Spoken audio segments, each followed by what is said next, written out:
Olá pessoal, eu sou a professora Isa Novas, criadora deste canal aqui do YouTube e também do Instagram, @IsaNovasRodrigues. Aliás, quero vê-los por lá, tá?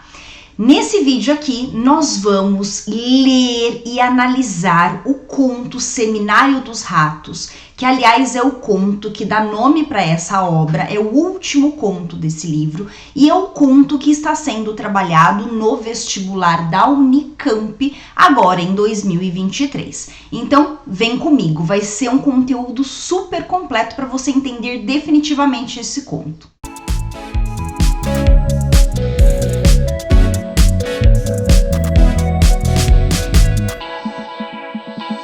Então vamos lá, antes de mais nada você precisa saber que esse conto foi publicado pela Lígia em 1977, num período que estava no governo do Ernesto Geisel, um governo ditatorial. Ele governou de 1974 até 1979, tá? E o conto foi publicado em 1977. Então a gente precisa ter esse contexto para poder entender esse livro e até entender o título do livro, que depois eu volto a discutir com vocês. Por que de Seminário dos Ratos? Será que é seminário que fala sobre ratos? Será que é um seminário contra os ratos? Ou será que é um seminário feito por ratos? Então, depois a gente volta a discutir esse título, tá bom? Então, vamos para o conto. Antes de mais nada, o conto inicia com uma epígrafe, que é uma citação curta do Drummond, que diz o seguinte: "Que século, meu Deus!" exclamaram os ratos e começaram a roer o edifício.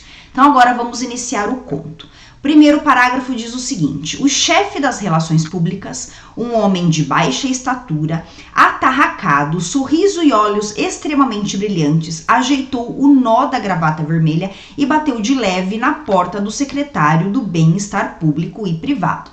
Então aqui a gente já conhece duas personagens que são muito importantes para essa história. O chefe das relações públicas, que é um funcionário do secretário do Bem-Estar Público e Privado. Observem que as personagens não possuem nomes. Elas são nomeadas de acordo com os cargos que desempenham, tá bom? E agora vai iniciar uma conversa entre os dois, entre o superior, que é o secretário, e o seu subordinado, que é o chefe das relações públicas. Então vamos lá.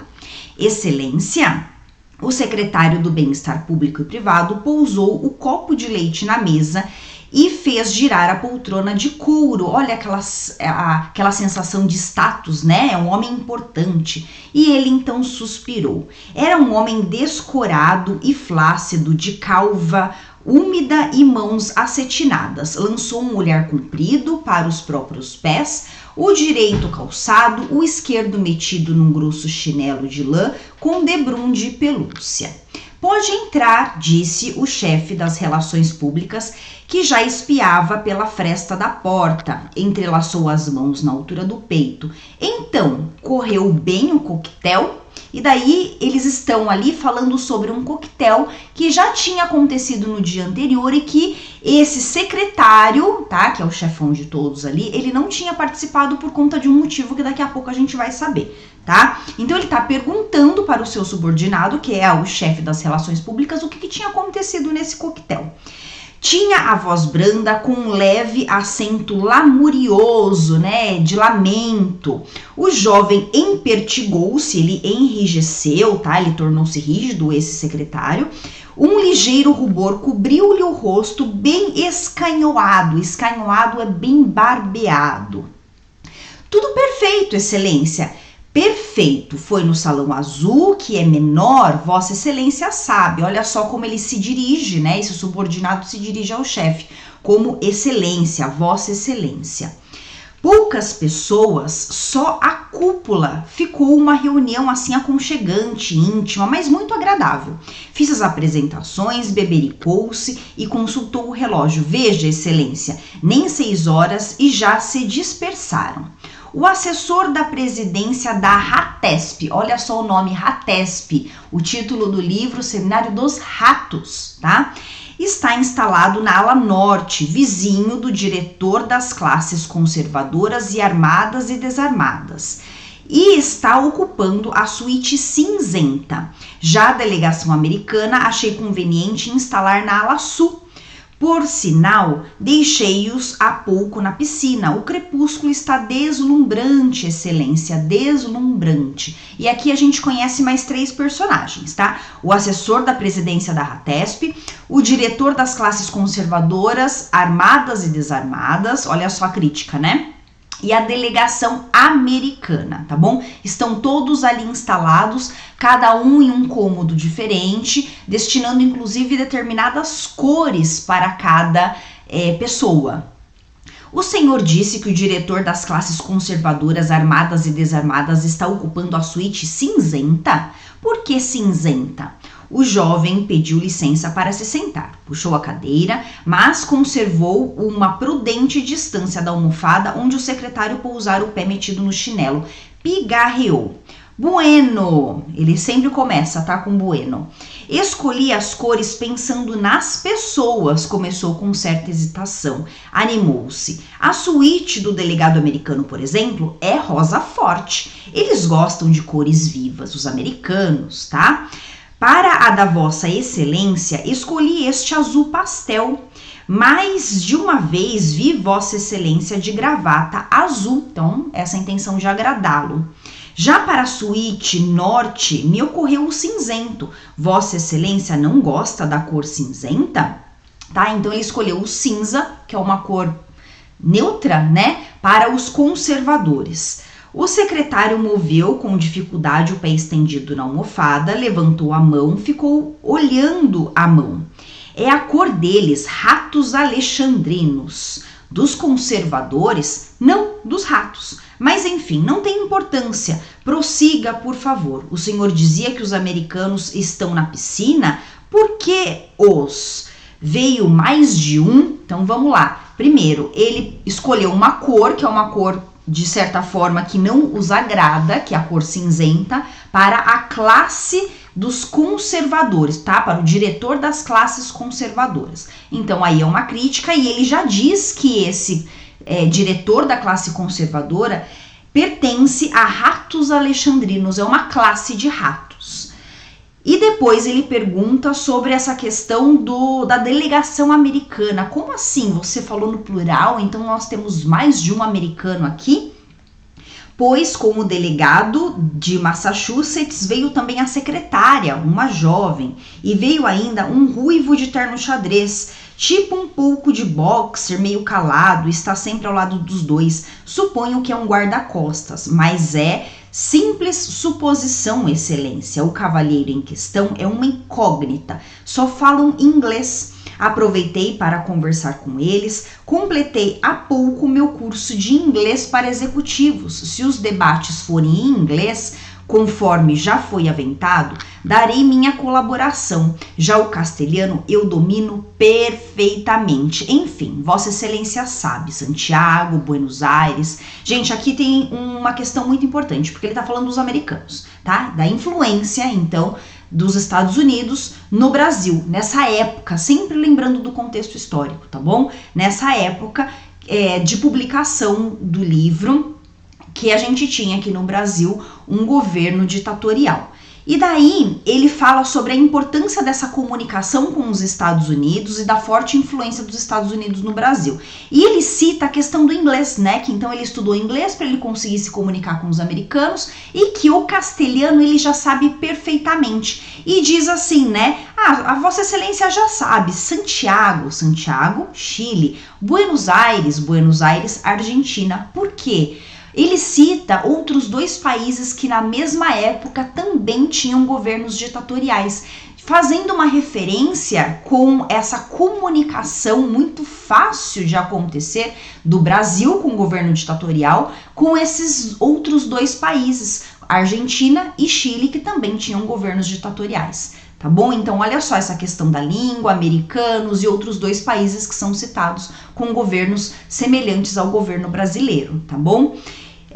Fui contra a indicação desse americano, atalhou o secretário num tom suave, mas infeliz. Os ratos são nossos. As soluções têm que ser nossas. Por que botar todo mundo a par das nossas mazelas, das nossas deficiências. Então, olha só, o secretário, que é o chefão, ele quer esconder as mazelas, os problemas do Brasil. E quando vem um americano, esse americano vai ter o poder de comunicar para o mundo inteiro aquilo que estava acontecendo no Brasil, e ele era contra isso, tá? Ele não queria mostrar para os estrangeiros as fraquezas brasileiras.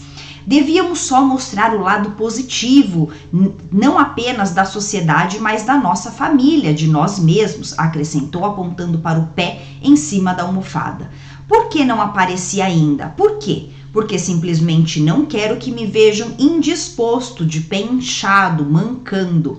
Amanhã calço o sapato para a instalação, de bom grado faço esse sacrifício. O senhor, que é um candidato em potencial, desde cedo precisa ir apresentando essas coisas, moço. Mostrar só o lado positivo, só o que pode nos enaltecer, esconder nossos chinelos. E aqui termina essa fala, né, do secretário, que é o chefão de todo mundo, dizendo que ele precisa então esconder, a intenção dele é esconder dos americanos e de todo mundo os problemas do Brasil, tá? É uma referência a isso.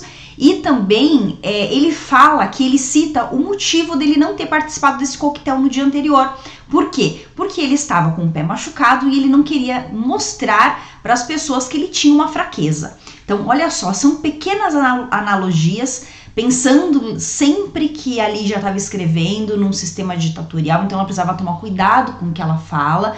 Então, ela vai fazendo analogias para dizer o que precisa ser dito. É muito rico esse conto. Mas, Vossa Excelência me permite, esse americano é um técnico em ratos. Nos Estados Unidos também tem muitos ratos. Ele poderá nos trazer sugestões preciosas. Aliás, estive sabendo que é um expert em jornalismo eletrônico. Então, olha só, tá dizendo que o americano, ele consegue solucionar o problema dos ratos, né? Isso o subordinado tá dizendo pro chefe. Que seria bom escutar ali as dicas dos americanos para conseguir entender melhor essa situação. E que o americano também é um expert em jornalismo eletrônico, né? Ele, com facilidade, esse americano consegue divulgar para o mundo as coisas que estavam acontecendo. E isso, claro, que desagrada, porque ele não quer comunicar nada. Pior ainda, ele diz, vai sair buzinando por aí, suspirou o secretário, tentando mudar a posição. Enfim, não tem importância. Prossiga, prossiga. Queria que me informasse sobre a repercussão na imprensa, é óbvio. O chefe das relações públicas pigarreou discretamente, murmurou um bueno e apalpou os bolsos, pediu licença para fumar. Então aqui eu quero só fazer um parênteses. Vocês estão observando o comportamento desse chefe? Que quer esconder os problemas, ele sabe que tem problemas e quer escondê-los, não quer aceitar ajuda. Então, será que o governo, né, as pessoas que estão ali com o poder nas mãos, são pessoas boas, são pessoas que estão fazendo o bem para o país ou estão pensando apenas no benefício próprio, tá? Então agora o subordinado vai responder, bueno, é do conhecimento de Vossa Excelência que causou espécie o fato de termos escolhido este local. Por que instalar o 7º Seminário dos Roedores numa casa de campo completamente isolada? Essa é a primeira indagação geral. A segunda é que gastamos demais para tornar esta mansão habitável, um desperdício quando podíamos dispor de outros locais já prontos. Questão, né, a crítica ali da Lígia com os gastos públicos e a repercussão negativa desse seminário está acontecendo, e para que acontecesse, eles gastaram demais. O noticiarista de um vespertino, marquei bem a cara dele, olha a questão da ditadura, olha, marquei bem aquele cara que está nos criticando, Excelência. Esse chegou a ser insolente quando rosnou que tem tanto edifício em disponibilidade que as implosões até já se multiplicam para corrigir o excesso, e nós gastamos milhões para restaurar esta ruína. O secretário passou o lenço na calva e procurou se sentar mais confortavelmente. Começou um gesto que não se completou. Gastando milhões? Bilhões estão consumindo esses demônios. Por acaso ele ignora as estatísticas? Estou apostando como é da esquerda, estou apostando. Ou então, amigo dos ratos. Enfim, não tem importância, prossiga, por favor. Então ele está falando né, dessas críticas. Ele não aceita receber essas críticas e tá dizendo o seguinte: esse cara que tá me criticando, então, ele não pertence àquilo que sou eu, ele deve ser da esquerda, ele deve ser amigo dos ratos. Quem são esses ratos, né, gente? Será que esses que estão no governo também são ratos? Vamos levantando esses questionamentos porque eles são muito importantes. Mas são essas as críticas mais severas, excelências, bizonhices, quer dizer, uma pessoa sem qualificação.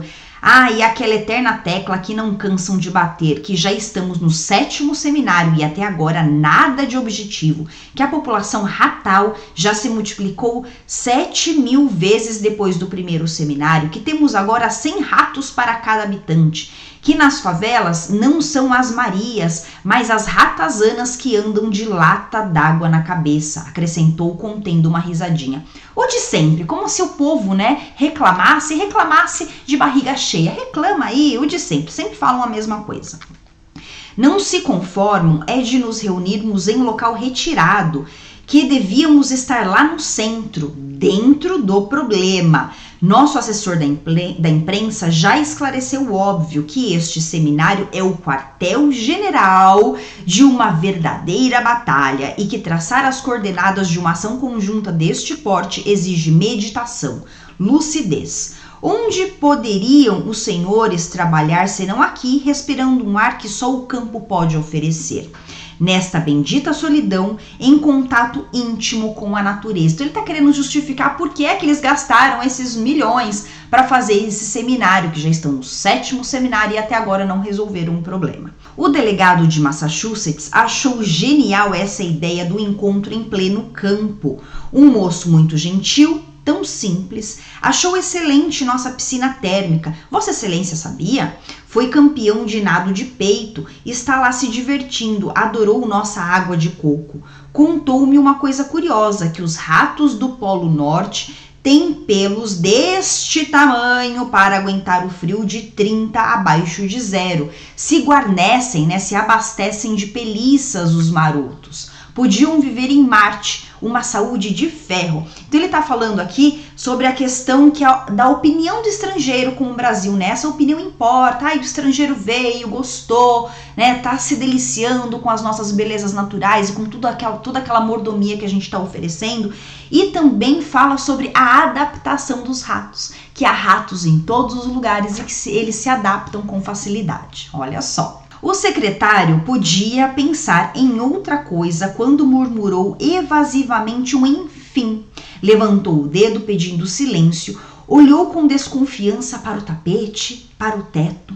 Que barulho é esse? Barulho? Um barulho esquisito, não está ouvindo? O chefe das relações públicas voltou a cabeça concentrado. Não estou ouvindo nada. Já está diminuindo, disse o secretário, baixando o dedo almofadado. Agora parou, mas o senhor não ouviu? Um barulho tão esquisito, como se viesse do fundo da terra, subiu depois para o teto. Não ouviu mesmo? Então aqui surge o primeiro barulho. Eles estão naquela conversa, né, que a gente acompanhou até agora, e surge um primeiro barulho que o chefão, tá, o secretário, ele escuta e o subordinado não escuta nada.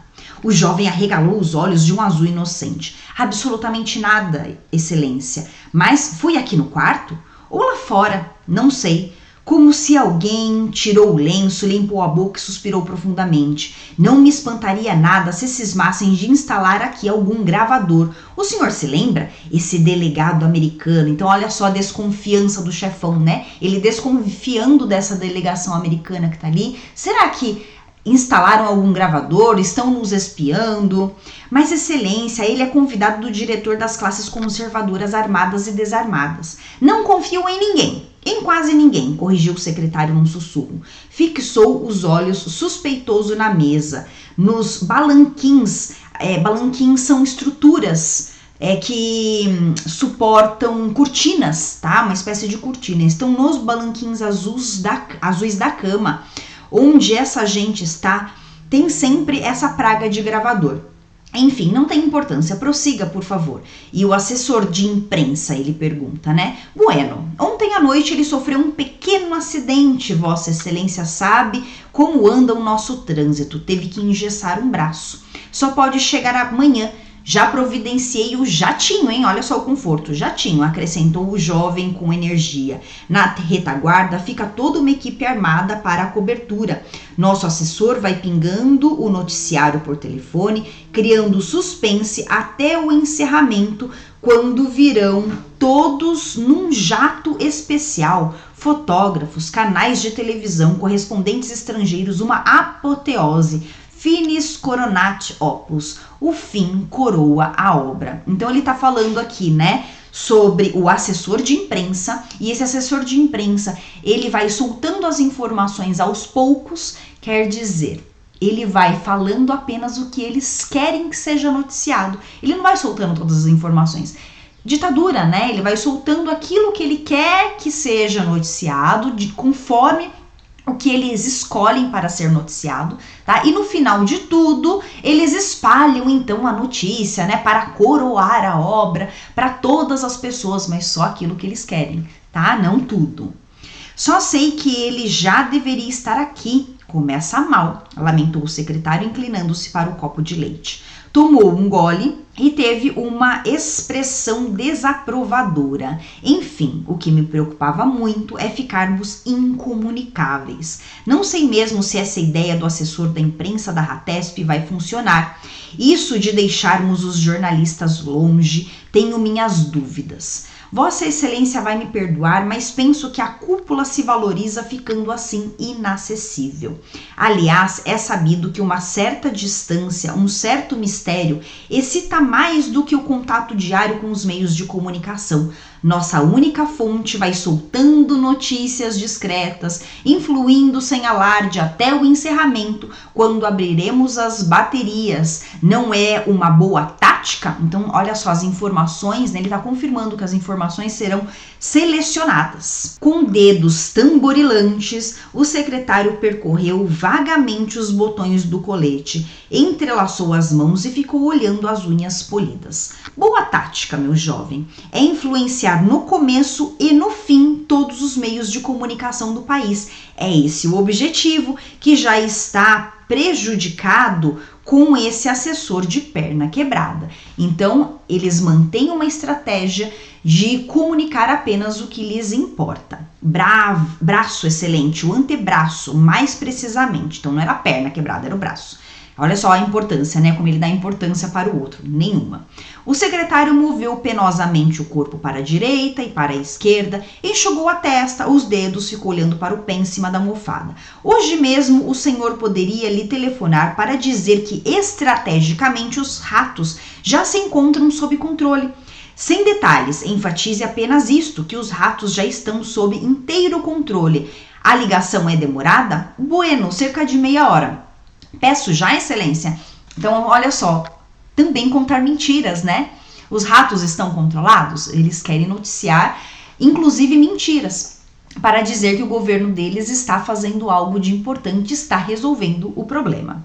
O secretário foi levantando o dedo, abriu a boca, girou a cadeira em direção da janela, com o mesmo gesto lento, foi se voltando para a lareira. Está ouvindo? Está ouvindo? O barulho ficou mais forte agora, segunda vez que aparece esse barulho, hein? O jovem levou a mão à concha da orelha, a testa ruborizou-se no esforço da concentração, levantou-se e andou na ponta dos pés.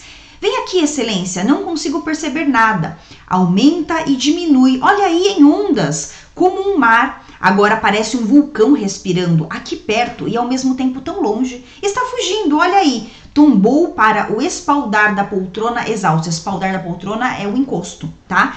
Enxugou o queixo úmido. Quer dizer que o senhor não ouviu nada? Então apareceu de novo o barulho. O chefão escutou, que é o secretário, e esse subordinado não escutou nada. O chefe das relações públicas arqueou as sobrancelhas perplexas, espiou dentro da lareira, atrás da poltrona, levantou a cortina da janela e olhou para o jardim. Tem 2 empregados lá no gramado, motoristas, creio. Ei, vocês aí, chamou estendendo o braço para fora, fechou a janela. Sumiram. Pareciam agitados, talvez discutissem, mas suponho que nada tem a ver com o barulho. Não ouviu coisa alguma, excelência. Escuto tão mal deste ouvido. Pois eu escuto demais, devo ter um ouvido suplementar, tão fino. Quando fiz a Revolução de 32 e depois no golpe de 64, era sempre o primeiro do grupo a pressentir qualquer anormalidade. O primeiro, lembro que uma noite avistei meus companheiros, o inimigo está aqui com a gente, e eles riram, bobagem. Você bebeu demais, tínhamos tomado no jantar um vinho delicioso, pois quando saímos para dormir, estávamos cercados. Então ele diz, né, esse chefão, que ele pressente as coisas, que ele escuta muito, e ele cita a Revolução de 32 e o golpe de 64. A Revolução de 32, que tinha o objetivo de frear o autoritarismo, e o golpe de 64, que era um golpe ditatorial. Então eles são contraditórios, certo? Revolução de 32 e golpe de 64, e ele participou dos dois. Olha que interessante, mais uma super crítica da Lígia, né? Falando que esses políticos, esses governantes, eles vão para aquilo que os interessa num determinado momento. Então, num determinado momento, ele foi a favor da Revolução de 32 e em outro momento ele foi a favor do golpe de 64, porque ele participou dos dois, né? Muito interessante isso. O chefe das relações públicas teve um olhar de suspeita para a estatueta de bronze em cima da lareira, uma opulenta mulher de olhos vendados empunhando a espada e a balança. Gente, a imagem, aquela estátua da justiça, né? Estendeu a mão até a balança, passou o dedo num dos pratos empoeirados, olhou o dedo e limpou-o com um gesto furtivo no espaldar da poltrona. Vossa Excelência, quer que eu vá fazer uma sondagem? Então, olha só, ele olha, existia ali, né, uma estátua da justiça. Só que essa estátua da justiça, apesar deles estarem num local que foi todo reformado para receber o seminário dos ratos, o 7º seminário dos ratos, essa estátua estava com a balança empoeirada. Ele passa o dedo na balança e sai poeira. Então o que isso quer dizer? Mais uma crítica sutil da Lígia. Eles não têm importância nenhuma, não dão importância nenhuma para a justiça, tá? Eles estão sempre o quê? Preocupados em defender os próprios interesses e não o interesse do povo. O secretário estendeu doloridamente a perna, suspirou. Enfim, não tem importância. Nestas minhas crises, sou capaz de ouvir alguém riscando um fósforo na sala. Entre consternado e tímido, o jovem apontou para o pé enfermo. É algo grave? A gota. E dói, excelência, muito. Pode ser a gota d'água, pode ser a gota d'água, cantarolou ele, ampliando o sorriso que logo esmoreceu no silêncio taciturno que se seguiu à sua intervenção musical. Ele cita aqui, gente, uma música do Chico Buarque, tá? Pigarreou, ajustou o nó da gravata. Bueno, é uma canção que o povo canta por aí. O povo canta por aí. O povo, disse o secretário do Bem-Estar Público, entrelaçando as mãos. A voz ficou um brando queixume. Só se fala em povo e, no entanto, o povo não passa de uma abstração. Olha só, né, como que o governante, o político que está lá num cargo muito importante, e que está lá, né, a gente entende que para defender o povo, né, para cuidar dos interesses do povo, como que ele fala do povo, né? Esse povo que não passa de uma abstração. Abstração, excelência, que se transforma em realidade quando os ratos começam a expulsar os favelados de suas casas, ou a roer os pés das crianças da periferia. Então, sim, o povo passa a existir nas manchetes da imprensa da esquerda, da imprensa marrom. A imprensa marrom é tipo uma imprensa sensacionalista, tá? Enfim, pura demagogia, aliada às bombas dos subversivos. Os subversivos são aqueles que causam agitação. Não esquecer esses bastardos que parecem ratos, suspirou o secretário, percorrendo languidamente os botões do colete. Desabotou o último. No Egito Antigo, resolveram esse problema aumentando o número de gatos. Não sei por que aqui não se exige mais da iniciativa privada. Se cada família tivesse em casa 1 ou 2 gatos esfaimados são esfomeados, tá? Então olha só também, né? Os políticos terceirizando a responsabilidade que eles têm. Então, vamos jogar para a iniciativa privada. Por que eles não fazem nada? Por que a população não faz nada? Só sabe reclamar. Então, é essa a crítica, né, que a Lígia está fazendo. Como que o governante enxerga o problema do povo. Como que o governante enxerga o próprio povo. Mas, excelência, não sobrou nenhum gato na cidade. Já faz tempo que a população comeu tudo. Ouvi dizer que dava um ótimo cozido. Olha só, a população passando fome, população passando necessidades. Enfim, suspirou o secretário, esboçando um gesto que não completou. Está escurecendo, não? O jovem levantou-se para acender as luzes. Seus olhos sorriam intensamente. E à noite todos os gatos são pardos. Aqui ele faz referência a um ditado popular, né? Depois, sério, quase 7 horas, excelência. O jantar será servido às 8, a mesa decorada só com orquídeas e frutas, a mais fina cor local. Encomendei do norte abacaxis belíssimos e as lagostas então. O cozinheiro-chefe ficou entusiasmado, nunca viu lagostas tão grandes. Aqui ele cita mais uma personagem, tá? O cozinheiro-chefe. Bueno, eu tinha pensado num vinho nacional que anda de primeiríssima qualidade, diga-se de passagem, mas me veio um certo receio. E se der alguma dor de cabeça? Por um desses azares, Vossa Excelência já imaginou? Então achei prudente encomendar vinho chileno. Aqui de novo ele cita o Chile, tá? Fazendo uma comparação do vinho nacional com o vinho do Chile. De que safra? De Pinochet, naturalmente. Gente, do general Augusto Pinochet, ditador do Chile, que governou o Chile por mais de 16 anos. Então olha a Lígia, ela vai soltando pitadas, né? O secretário do Bem-Estar Público e Privado baixou o olhar ressentido para o próprio pé. Para mim, um caldo sem sal, uma canjinha rala. Mais tarde, talvez emudeceu. A cara pasmada foi se voltando para o jovem. Está ouvindo agora? Está mais forte. Ouviu isso? Fortíssimo. Terceiro barulho surge. Terceira vez, né, que esse barulho surge. O chefe das relações públicas levantou-se de um salto, apertou entre as mãos a cara ruborizada. Mas claro, excelência, está repercutindo aqui no assoalho. O assoalho está tremendo. Mas o que é isso? Eu não disse, perguntou o secretário, parecia satisfeito. Nunca me enganei, nunca. Já faz horas que estou ouvindo, mas não queria dizer nada, podiam pensar que fosse delírio. Olha aí agora, parece até que estamos numa zona vulcânica, como se um vulcão fosse irromper aqui embaixo. Vulcão? Ou uma bomba? Tem bombas que antes de explodir dão avisos. Então ele imagina, né, quando ele fala desse terceiro barulho, dessa terceira vez que ele escuta o barulho, agora sim o subordinado escuta, ele fica todo pomposo, tá vendo? Eu não disse, pode ser uma bomba. Meu Deus, exclamou o jovem, correu para a porta. Vou verificar imediatamente, excelência. Não se preocupe, não há de ser nada. Com licença, volto logo. Meu Deus, zona vulcânica. Então agora é a primeira vez que a gente sai desse espaço, porque até então todo o espaço do conto estava se passando nessa sala que eles estavam conversando. Então agora o chefe das relações públicas vai sair para verificar o barulho. Quando fechou a porta atrás de si, abriu-se a porta em frente e pela abertura introduziu-se uma carinha louramente risonha. Os cabelos estavam presos no alto de um laçarote de bolinhas amarelas. What is that? Perhaps nothing, perhaps something. Olha, meu inglês ótimo. Respondeu ele, abrindo o sorriso automático. Acenou-lhe um frêmito. Um frêmito é um chacoalhar de dedos, tá? Acenou-lhe com um frêmito de dedos imitando asas. Super at 8, Miss Glória. Então ele encontra ali no corredor, quando ele sai, a Miss Glória. Eles têm uma breve conversa ali em inglês mesmo. Aliás, ele tinha feito curso de inglês, né? Apressou o passo quando viu o diretor das classes conservadoras armadas e desarmadas, que vinha com seu chambre de veludo verde. Encolheu-se para lhe dar passagem, fez uma mesura, excelência, e quis prosseguir, mas dava passagem barrada pela montanha veludosa. Que barulho é esse? Bueno, também não sei dizer, excelência, é o que eu vou verificar, volto no instante.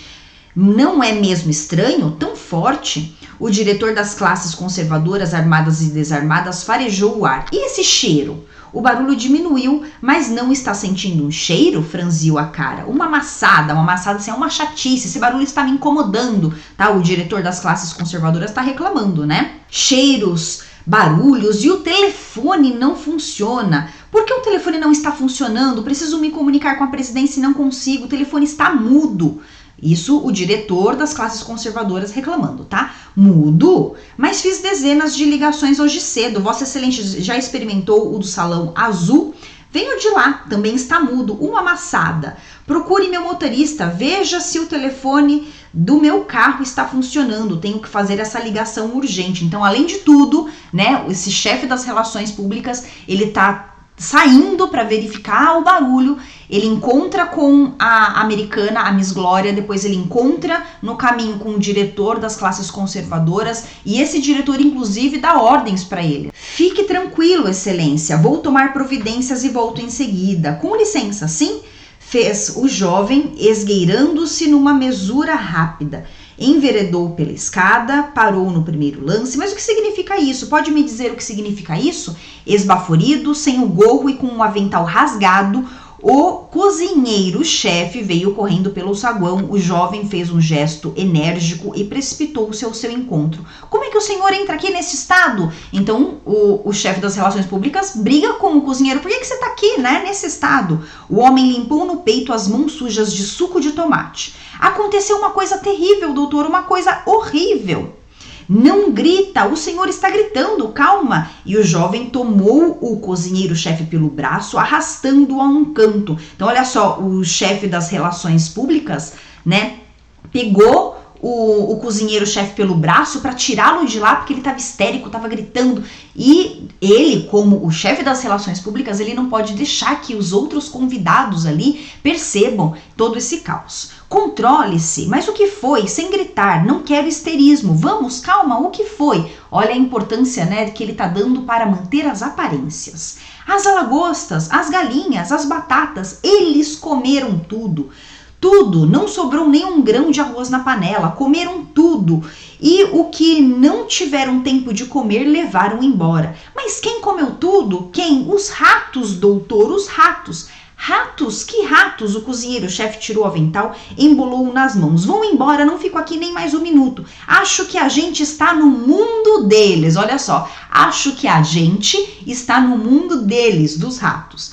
Pela alma da minha mãe, quase morri de susto quando entrou aquela nuvem pela porta, pela janela, pelo teto. Só faltou me levar e mais a Euclídia. A Euclídia é a ajudante dele na cozinha, tá? Até os panos de prato eles comeram. Só respeitaram a geladeira que estava fechada, mas a cozinha ficou limpa, limpa. Então a gente tem aqui o início de uma revolução. Ainda estão lá? Não, assim como entrou, saiu, tudo guinchando feito doido. Eu já estava ouvindo fazia um tempinho aquele barulho. Me representou um veio d'água correndo forte debaixo do chão. Depois martelou, assobiou. A Euclídia, que estava batendo maionese, pensou que fosse um fantasma quando começou aquela tremedeira.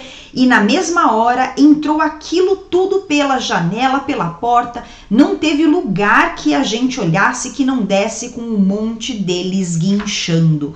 E cada ratão viu desse tamanho. A Euclídia pulou em cima do fogão, eu pulei em cima da mesa, ainda quis arrancar uma galinha de um deles, ia levando assim no meu nariz. Taquei o vidro de suco de tomate com toda a força e ele botou a galinha de lado, ficou de pé na pata traseira e me enfrentou feito um homem. Olha só que interessante, esse rato ficou de pé na pata traseira e me enfrentou feito um homem. Quem será que é o rato da história? Quem será que é o homem na história, né? Pela alma da minha mãe, doutor, me representou um homem vestido de rato. Meu Deus, que loucura! E o jantar? Quer dizer, o cozinheiro-chefe conta tudo isso, e qual que é a preocupação do chefe das relações públicas? E o jantar? Jantar, o senhor disse jantar, não ficou nenhuma cebola. Uma trempe deles virou o caldeirão de lagostas e a lagostada se espalhou no chão. Foi aquela festa. Não sei como não se queimaram na água fervendo. Cruz credo, vou-me embora e é já. Espera, calma, e os empregados ficaram sabendo? Olha de novo a preocupação, né? Quem quer que ficou sabendo de tudo isso? Empregados, doutor? Empregados, todo mundo já foi embora, ninguém é louco. E se eu fosse vocês, também me mandava, viu? Não fico aqui nem que me matem. Um momento, espera. O importante é não perder a cabeça. Está me compreendendo? O senhor volta lá, abre as latas, que as latas ainda ficaram, não ficaram? A geladeira não estava fechada? Então, deve ter alguma coisa. Prepare um jantar com o que puder. Evidente, olha só.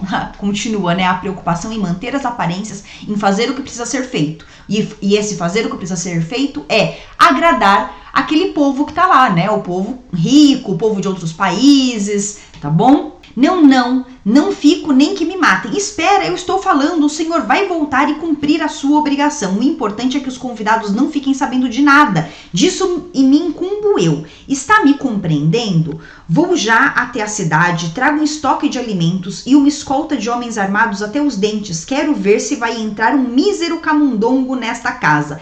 Quero ver. Mas o senhor vai como? Só se for a pé, doutor.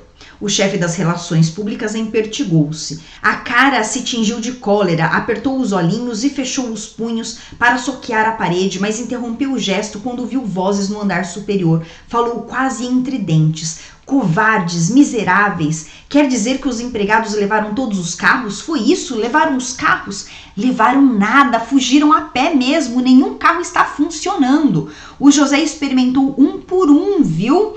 Os fios foram comidos, comeram também os fios.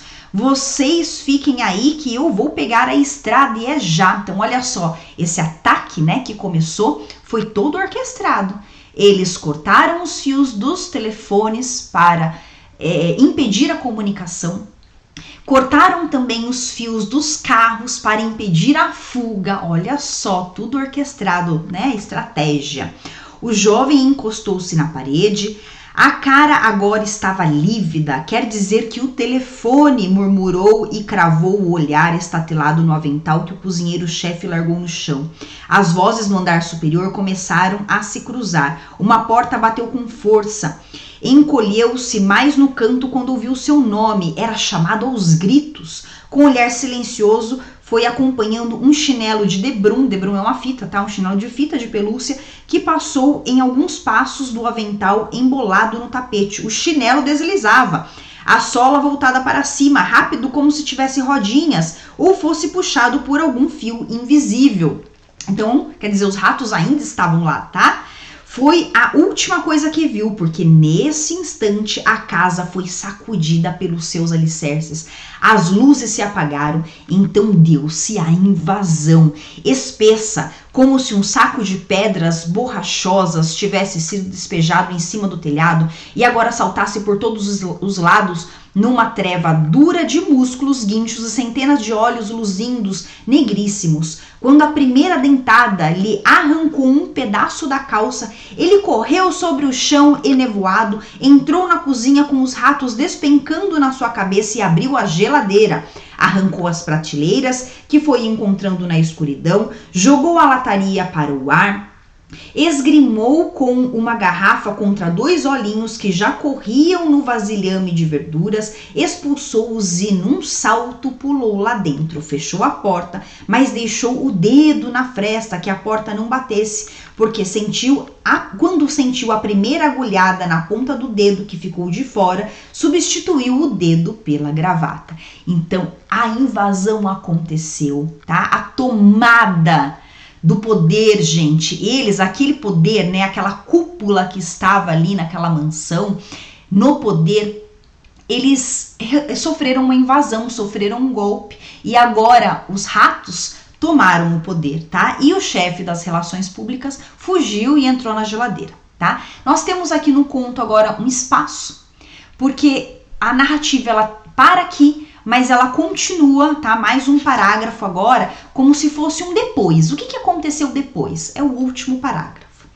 No rigoroso inquérito que se processou para apurar os acontecimentos daquela noite, o chefe das relações públicas jamais pôde precisar quanto tempo teria ficado dentro da geladeira, enrodilhado como um feto, tá? Então, quer dizer, perdeu o poder e acabou se tornando o mais fraco. A água gelada pingando na cabeça, as mãos endurecidas de cãibra, a boca aberta no mínimo vão da porta que de vez em quando algum focinho tentava forcejar. Lembrava-se, isso sim, de um súbito silêncio que se fez no casarão.